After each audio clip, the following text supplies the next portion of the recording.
Wow, what a day. And we're finally going to wrap it up, and I get to have the last word. So I'm pretty happy about that. Not likely. I hope from a group, the city engagement, that we're kind of ready to wrap this up, and we're kind of ready to make decisions and move on from this point. As you may or may not know, I'm representing Hamilton Blue Dot Group, and we're about 1,200 members from all your wards. And I had a whole talk to talk about the EA and talk about Hamilton's record on environmental projects and moving things forward. But I think we already know where we stand on approving the EPR. I don't think there's any real outstanding arguments to not pass, to not move forward. I think it's a pretty comprehensive record or document, 1,400 pages, and it certainly pointed out a lot of the environmental benefits that LRT is going to bring with us. So here's what I want to talk about, and put it in an environmental perspective, but a city perspective. 3 things: divisiveness, absurdity, and Plan Bs. This is dividing the city. I don't know if you see it, but we all see it. It's dividing us into the lower city, and hearing the comments about it poor and dirty and a place to drive through downtown. I don't want to, I can go 55 kilometers an hour now and hit every light and get right through town. Why do we want to mess with that? Well, we have to mess with that. We have to mess with that. We have to move to transit. And we have to move to the best available transit. We can go to BRT, but we've seen in hundreds of cities across the world that BRT will always move on to LRT. So let's take that step out. We're here. And we're in a law of diminishing returns because we're dragging heels and we're taking more and more time. You don't have to divide us. What I'd like to see all of you do is unite us. The benefits here are, you've been explained by businesses and citizens, and I couldn't say it any better, but we need you to come together. We need you to make a decision.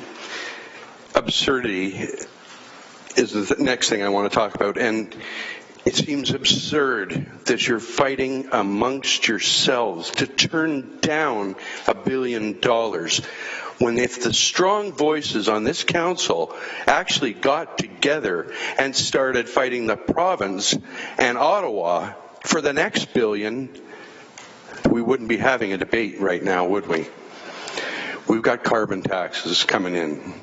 We've got a prime minister that promised $350 billion in infrastructure. How are you fighting for Hamilton's piece of the pie here? How are you fighting for Hamilton's environment? How are you fighting for Hamilton's jobs? It's absurd to be doing this. The power in this room, the voices in this room, if you all spoke together, there isn't a level of government that wouldn't listen to you. Our environment deserves it. We need to start cleaning the air in Hamilton. And finally, Plan Bs. Here we are. We pitched this. We fought to have it paid for. It's not the original plan. I don't understand completely why it's stopping at the traffic circle. But instead of calling it a train to nowhere, get out there and work to get it to Eastgate and get it to go. And let's move. Because if we turn this down, what credibility do we have at the provincial level? How are they going to help us in the future? Are they going to really be on side, or are they going to question our next plan that we spend a decade developing and then blow up on? Start it. build it. You know it's good for the environment. You know it's good for city building at this point in time. The rest past that point is up to you. You're our representatives. You're our leaders. You're the ones with vision. We will unite behind you. We will push the province for you. We will push Ottawa for you. But let's move on for the environment. Thank you, Chris. We have Councillor Jackson. Councillor Jackson? No, Councillor Green. Councillor Green. Oh, I'm sorry, it was Councillor Farr, and then Councillor. Through you, Chair, on the Plan B, and it's ironic, and you really did a good job wrapping things up from the delegate side. So well done, Chris. Thank you. I just had an opportunity to speak with Nicole Martin, who had a one-on-one with the finance minister about an hour ago. It's part of the 6 o'clock package with CHCH TV, and he just confirmed what we heard from Ted and what we heard from other MPPs, and as the finance minister this very day, that there is no Plan B. And I've been hearing it alluded to from time to time today. Some delegates, even some councillors, alluding to possible Plan Bs. And I don't. I would suggest that it may not even be. Would you agree, through you, Chair? It may not even be as you suggested. 10 years from now, something may happen. I mean, do you feel we would even be taken seriously if at this late hour a Plan B were to be thrown on the floor, and particularly at an addendum of an EA, not even at a bargaining opportunity like an operation agreement? Through the chair, it's taken us a decade to get to this point. Is that correct? Well, you had mentioned that maybe 10 years from now a Plan B might be approved provincially or from a higher level of government. But do you think there's also a reality, through you, Chair, that we might not even be taken seriously to get to that point?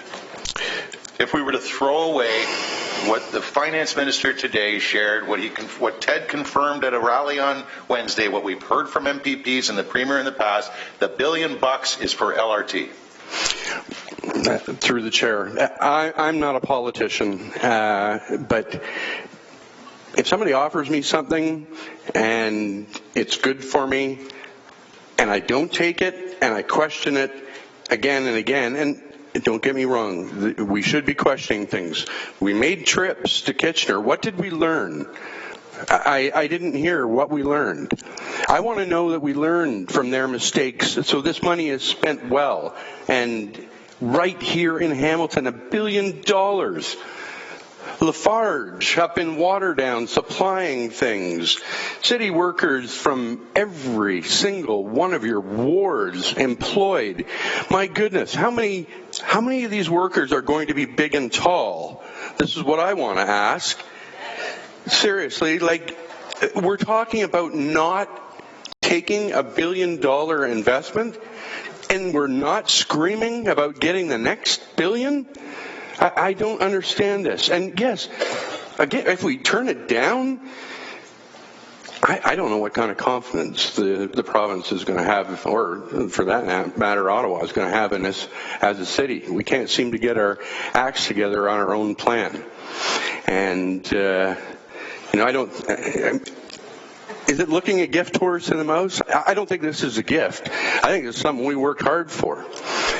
I have confidence in all of you. If you start speaking together as a city loudly, that you can get things changed, that you can get the money, that you can build this city. From an environmental standpoint, and I want to say this, I saw the... Sorry, is this still an answer to the question? Sorry, it's still an answer to the question. I guess in a way. I looked at the growth from for Hamilton projections and Kitchener-Waterloo, and they're so far ahead of us, it looks like it's going to be. Why is that?